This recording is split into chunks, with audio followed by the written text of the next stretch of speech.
Hey folks, so if you have taken lessons with me or you've taken one of my classes, you know that I spend a lot of time talking about safety, and one of those pieces of safety around horses that people kind of rush through or don't think about is how to safely tack and untack. So with a Western saddle in particular, there's a lot of different pieces, and I really like to go over how I tack, how I untack, and how I store my tack in order to keep things safe and make sure things last a long time. So the principle you should think about when you're saddling or unsaddling a horse is if the horse panics and runs away, the saddle either needs to stay 100% on or come 100% off.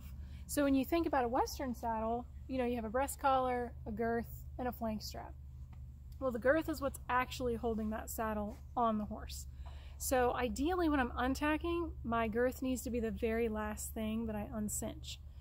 The exact opposite, when I'm tacking up, or when I am saddling my horse, I want to do my girth first.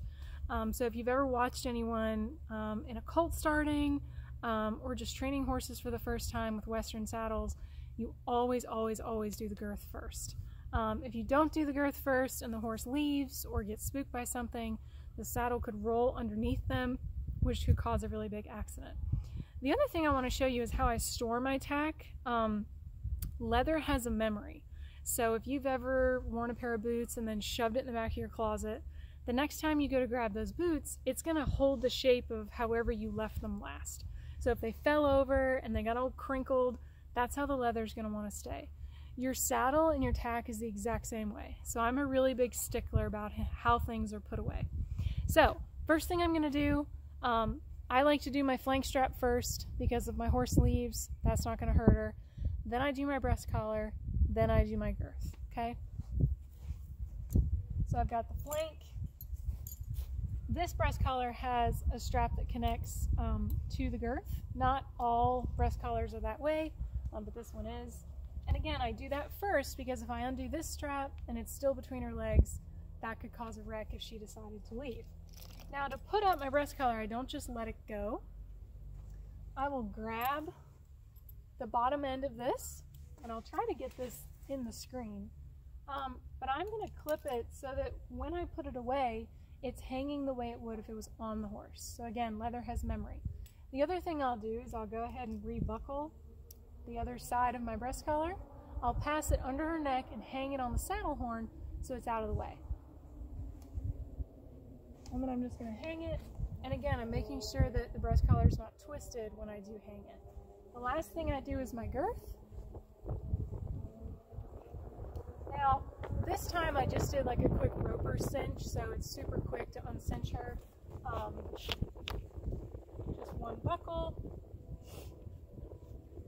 pull my leather out. And then what we like to do in order to store our latigos correctly and make sure that the leather has good memory is we just fold it back under itself, back up through your D-ring, okay?